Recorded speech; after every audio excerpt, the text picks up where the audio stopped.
बिस्मिल्लाहिर्रहमानिर्रहीम। This is अच्शाम Hamza और आज की वीडियो में हम बात करने वाले हैं मर्केंटिलिज्म थ्योरी की। मर्केंटिलिज्म थ्योरी का कॉन्सेप्ट इजी वर्डिंग में देखेंगे आज की वीडियो में। तो आइए वीडियो को शुरू करते हैं। मर्केंटिलिज्म थ्योरी जो है वो 16th सेंचुरी में डेवलप हुई थी।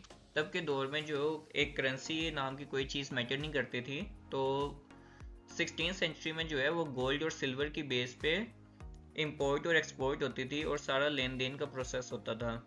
तो इसकी डेफिनेशन देख लेते हैं। A country wealth is determined by the amount of its gold and silver. मतलब कि कंट्री की वेल्थ इस तरीके से डिटरमाइन की जाती थी कि देखा जाता था कि उस कंट्री के पास कितना गोल्ड और सिल्वर है और उसके अकॉर्डिंग जो है उसकी ताकत को जज किया जाता था। मतलब अगर हम कहते थे कि ये कंट्री जो है वो ताकतवर है तो ये इस बेस पे कहा जाता था कि इस कंट्री के पास ज़्यादा गोल्ड और सिल्वर है।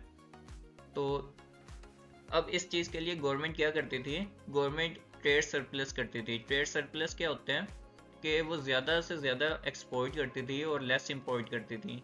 ज़्यादा एक्सपोर्ट क्यों करती थी? क्योंकि वो अपने कंट्री की चीज़ें जो बाहर एक्सपोर्ट करेंगी, बाहर सेल करेंगी दूसरी कंट्री को, तो दूसरी कंट्री के लोग उन्हें सोना प्रोवाइड करेंगे, उन्हें चांदी प्रोवाइड करेंगे।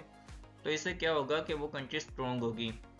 तो इसमें दूसरा कॉन्सेप्ट आ जाता है ज़ीरो सम गेम का। ज़ीरो सम गेम क्या होता है कि अगर एक कंट्री जो है वो पावर गेन कर रही है तो दूसरी कंट्री ज़ाहिर बात है वो पावर जो है वो अपनी लॉस कर रही है। मींस कि अगर एक कंट्री के पास सोना जा रहा है तो ज़ाहिर बात है वो दूसरी कंट्री से होके जा रहे हैं, तो दूसरी कंट्री जो है वो लॉस कर रही है अपना।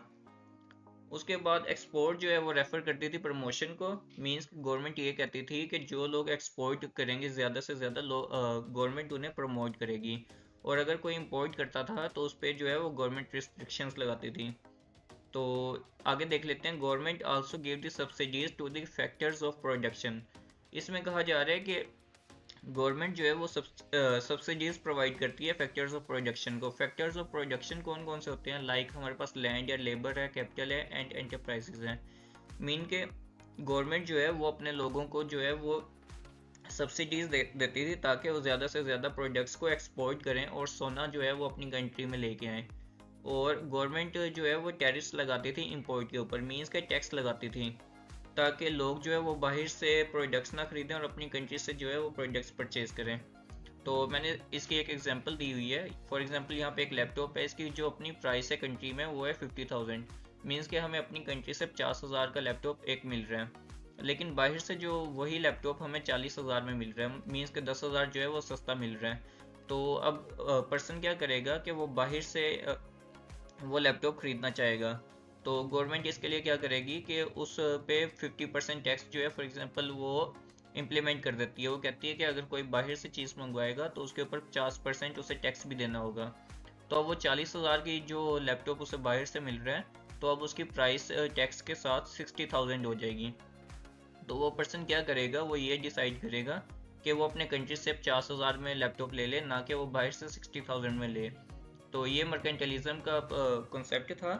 अब ये इसलिए किया जाता था ताकि अपने कंट्री की गवर्नमेंट जो है वो ये देखती थी कि अपने कंट्री की नेशनल ग्रोथ को देखते हुए और पॉलिटिकल पावर को देखते हुए ये सारी चीज़ें इंप्लीमेंट करती थी। तो ये इसका कॉन्सेप्ट था। होप आपको समझ आई होगी। अगर इसमें कोई कन्फ्यूजन तो आप मुझे कमेंट सेक्शन में बता सकते हैं। Thank you so much and जज़ाकल्लाह।